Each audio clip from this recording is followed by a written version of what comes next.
Buenos días, muy buenos días, amigas y amigos de Domingo sin Estrés. Como cada domingo, nos encontramos aquí para hablar de algún tema de interés y que nos ayude a reflexionar, siempre sobre el conocimiento y el fondo humano de las cosas. Gracias a Francia A. Valois o Francia A. Valois, ella es mortgage banker y puede ayudarle en su préstamo hipotecario, ya sea de primera vez o que usted quiera renegociar su préstamo si ya lo tiene para comprar su casa o su apartamento. Llame a Francia al 718-3440-819. Francia le asesora, le acompaña y le ayuda para tomar la mejor decisión. Recuerde que puede acompañarle en cualquier estado de la Unión Americana. Francia A. Valois o Francia A. Valois es mortgage banker y ella es una experta de muchos años en este ejercicio de las hipotecas. Gracias también a la cooperativa Vega Real que nos apoya y que promueve la cultura y el desarrollo del medio ambiente y la protección de los recursos naturales.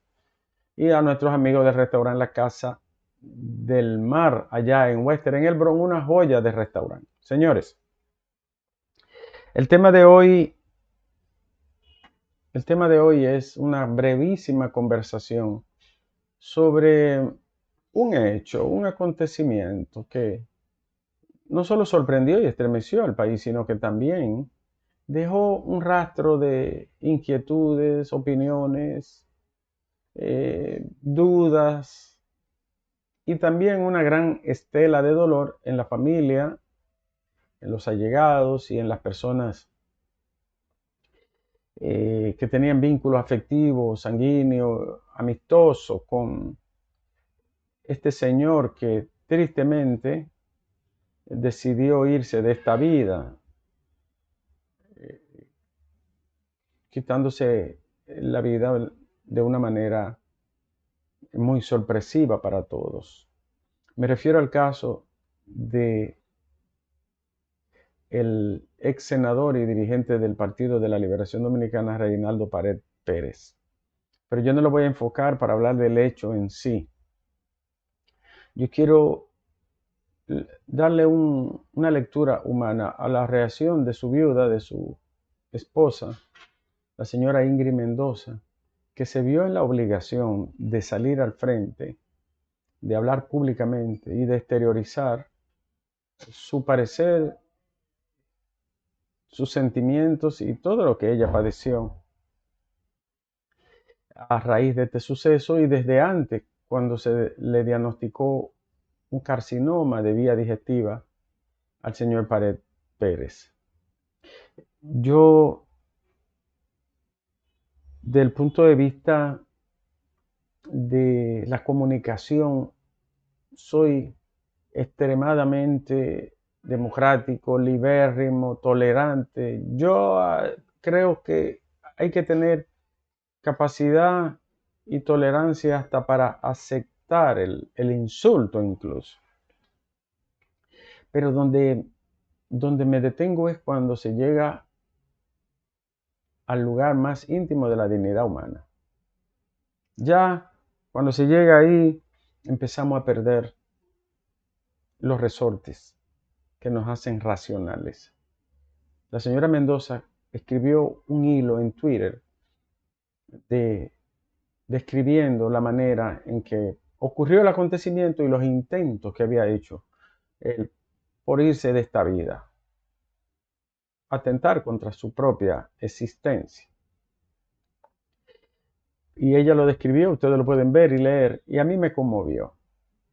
Porque además de que hay que tener mucha valentía para ello, también se requiere de mucha entereza, porque en un momento todavía fresco de mucho sufrimiento, de angustia, tener que reparar y dar respuesta a insinuaciones, opiniones, inventos, especulaciones que no se compadecen con la verdad.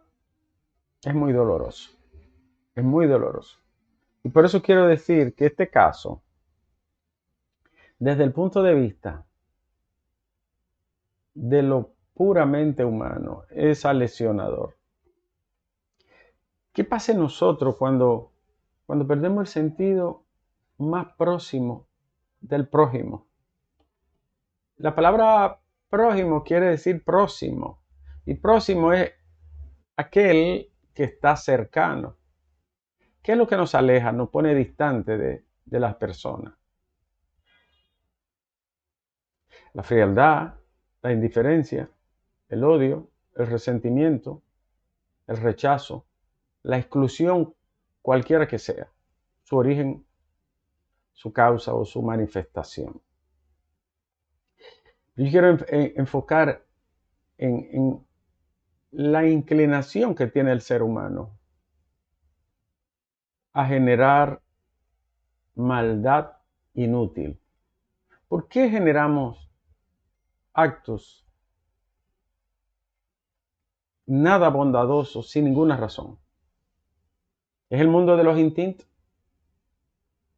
¿Es la esfera puramente emocional del ser humano? ¿Es la exteriorización de pequeños demonios que llevamos dentro? ¿Es una reacción cavernaria de una huella atávica, antiquísima, que estaba regida por los instintos, puramente instintos? ¿Qué explicación tiene provocar daño de forma inútil, de manera gratuita y únicamente procurando llamar la atención? No lo entiendo. O sí lo entiendo. Lo que quiero decir es, señores, que en el pasado la filosofía, la ética, la antropología, la metafísica, incluso las ciencias de la conducta, que son muy modernas, trataban de buscar la maldad a partir de la gran discusión que tuvieron Hobbes, Thomas Hobbes y Jean-Jacques Rousseau sobre el uno que decía, el primero, que el hombre era un lobo para el hombre, y el otro que contradecía, señalando que no es ningún lobo, que nace bueno y luego la sociedad lo encadena y le despierta sus instintos malos. Y esa discusión se ha trasladado en el tiempo. Si nos vamos a la antigua Grecia presocrática, en el periodo incluso de los sofistas y anterior a ello, se llamaban los hilozoístas, porque buscaban en la naturaleza la explicación del mundo y todo esto, del universo, de la existencia de las cosas, etc. Pero hubo una gran discusión entre Parménides de Elea, de la escuela eleática, estamos hablando del siglo VII, señores, antes de Cristo, y Heráclito no recuerdo si Heráclito era de Samos, no recuerdo la ciudad griega. Saben que Grecia estaba dividida en ciudades-estados. Lo cierto es que la discusión de ellos dos es el enfrentamiento entre la dialéctica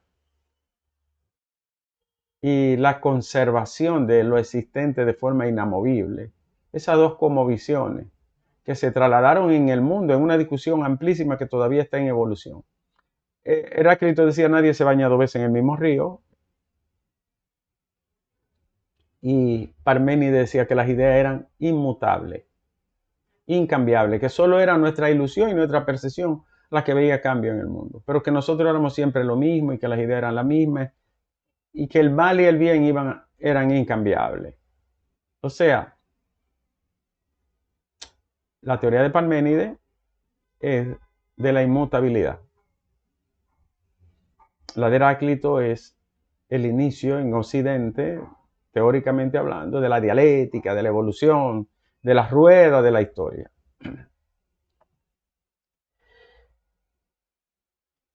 En esas corrientes, señores, se montaron las diferentes escuelas de pensamiento posteriores.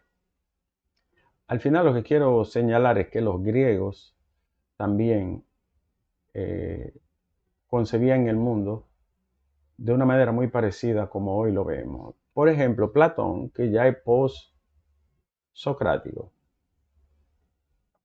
fue alumno de Sócrates. Platón decía que las ideas eran de tres características: la idea de la belleza, la idea del bien y la idea de justicia. Es para Platón esas eran las ideas. Aristóteles es más, diríamos, inclinado a las ideas iniciales de Parménides. Pero yo no voy a hablar de filosofía. Lo cierto es que el mundo avanza, se cae el Imperio Romano, domina la Iglesia y el dogma católico, la primera época cristiana, y San Agustín se abraza de Platón, de las ideas platónicas. Y Santo Tomás se abraza de las ideas aristotélicas. Por eso se llama platonismo agustiniano y tomismo aristotélico. Señores, por 10 siglos esas ideas primaron y dominaron el mundo y el conocimiento. Las ideas de San Agustín se implantaron en nuestra cultura todavía al día de hoy. Para él, la maldad era pecado y un impulso maligno, ¿no? Para sus continuadores siguió siendo el pecado y todo esto. Hoy la ciencia, o a partir del modernismo, ¿no? Del modernismo y con las ideas del racionalismo de Descartes, de Spinoza, de Leibniz, de los continuadores, de los ingleses, empiristas, de los alemanes, el mundo se montó en la llamada promesa de la modernidad. La promesa de la modernidad era que el sujeto moderno, el de la razón, el de la Revolución Francesa, recuerden, señores, Declaración de los Derechos Humanos, las primeras constituciones, los primeros estados modernos, el primer reconocimiento de la dignidad ya positivizada en las constituciones, toda esa conquista del siglo de la luz, del enciclopedismo, perfilaba a un individuo que tenía la promesa de proyectarse hacia el futuro en progreso, desarrollo, solidaridad, bondad y dominio de la técnica del mundo.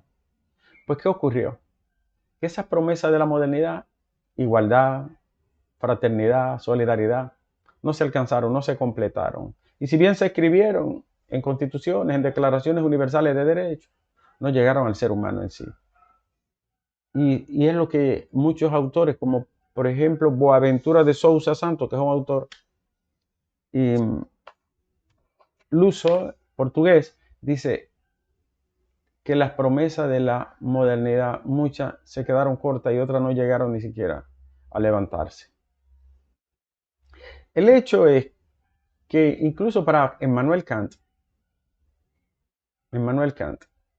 el filósofo donde confluye el empirismo, el racionalismo y el idealismo alemán, es como la confluencia de todos los ríos del pensamiento en su época. Un hombre de la Ilustración, es de 1724 a 1790, por ahí es que la vida de Immanuel Kant. Para Kant el imperativo categórico del bien, del deber, incluso de la bondad, era una conquista inapelable. O sea, se iba a lograr porque la razón había dado paso a ese reconocimiento y ya era una conquista a la que no se renunciaba. Al fin, todo esto queda corto porque la historia y la vida no es lineal, no va así como si fuera una línea trazada. Tiene quebraduras, tiene grietas, tiene fisuras y se rompe a veces. Por ejemplo, la Primera y la Segunda Guerra Mundial lo hicieron los más ilustrados, los más sabios, los que declararon los derechos, los que reconocieron la Revolución Francesa, el iluminismo, la razón. Y fueron los que llevaron a cabo incluso los hornos de quemar y cremar personas. O sea, no es tan lineal ni tan sencillo. Nuestra mente, decía Agustín, es el producto de todas las mentes del pasado. Llegó la posmodernidad. Y en la posmodernidad, que es donde quiero aterrizar finalmente, se produce un elemento, ¿no?, que es sumamente, yo diría, no sorprendente, ¿no?, inopinado, ¿no?, y ascendente. Y es cómo la tecnología, los medios de comunicación, el desarrollo, va produciendo una faceta de individuos cada vez más apartado, ¿no?, de esos cánones y de esa conquista que nos prometió la Ilustración, incluso una parte de la teología, el siglo de la luz. Este individuo es totalmente distinto. Es el individuo que se contenta con ser visto, con ser aclamado, con alcanzar notoriedad por la vía que sea. Es el individuo de la posmodernidad, de la posdigitalización. Es el individuo de la postindustrialización. Es el individuo de la sociedad red. No es todo el mundo así, estoy hablando de faceta. Y esto es universal. Ese individuo de la promesa de la modernidad, de solidaridad, de empatía, de generosidad, se ha diluido. ¿Cómo se ha diluido? No es la promesa que perfiló el siglo de la luz, la Ilustración, incluso el mismo Carlos Marx desde la vertiente del materialismo histórico y el socialismo práctico. No. La posmodernidad inaugura un individuo con un ego inmenso, con una visión de sí mismo única y con una búsqueda insaciable de ser visto y de recibir un ok, un like. Eso es propio de esta era. Creo que quien mejor lo interpreta es Byung-Chul Han, que lo mencionamos tanto. Él le llama el individuo de la superficie, de la planicie y en muchas veces de la superficialidad. Señores, los sentimientos, los valores humanos, la generosidad, la compasión, la piedad, que son herencias antiquísimas que vienen de la cultura griega, grecolatina y luego y también de la cultura judeo-cristiana, en ese amasijo, ¿no?, en ese armazón de mezcla cultural histórica, surgió una escala de valores universales que consideramos que iba a durar mucho y que en promesa de la modernidad lo que iba era ascender en reconocimiento de la dignidad. No. ¿Qué influye tanto para que muchas personas se vuelvan insensibles, no generosas, no empáticas, incluso prodigan y promuevan el odio sin ni una sola razón?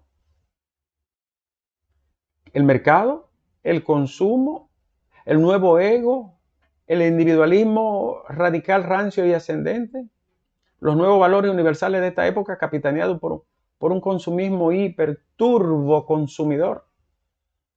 Dice Lipovetsky, no lo sé, quizás todo.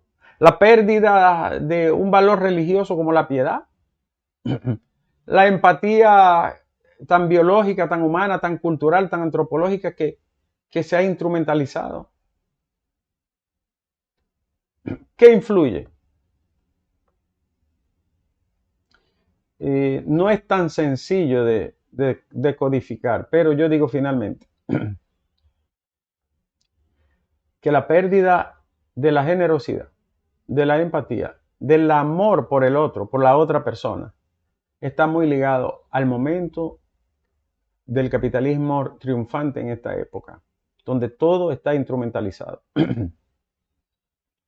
Todo tiene un precio, todo produce rentabilidad, todo de alguna manera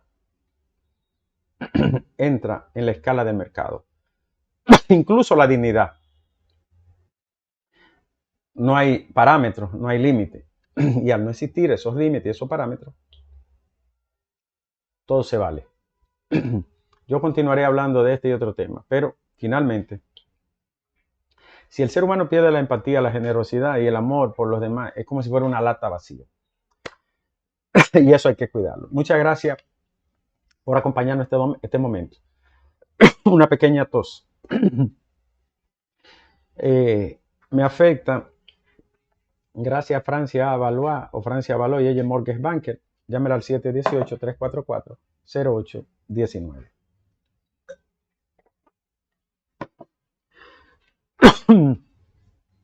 Señores, yo soy de la escuela de José Martí. Si el corazón humano no atesora el bien, es una piedra. Si el ser humano viene a esta vida solamente para existir, sin compromiso con los valores más elevados de la dignidad, es una existencia como una cosa. Y eso en Byung-Chul Han le llama la cosificación. Nos cosificamos como si fuéramos solo un objeto. Entonces se ha deshumanizado la vida y se ha humanizado los objetos, los artículos y las cosas. Un tremendo peligro para la convivencia, para la paz, para el respeto, para la dignidad. He hablado así de manera muy suelta y disgregada, pero lo que quiero decir al final es que no se puede perder la compasión, la solidaridad ni el respeto por los demás. Ni creo que se deba transgredir el altar sagrado de la dignidad humana bajo ninguna condición. Por eso hay que defender siempre ese valor supremo que es la piedra angular de donde surge todo el respeto al ser humano, a la naturaleza e incluso a los propios animales. Nos vemos el próximo domingo en Domingo Sin Estrés. Gracias a Francia Valois, Mortgage Banker, gracias a la cooperativa Vega Real y al restaurante La Casa del Mar en Nueva York.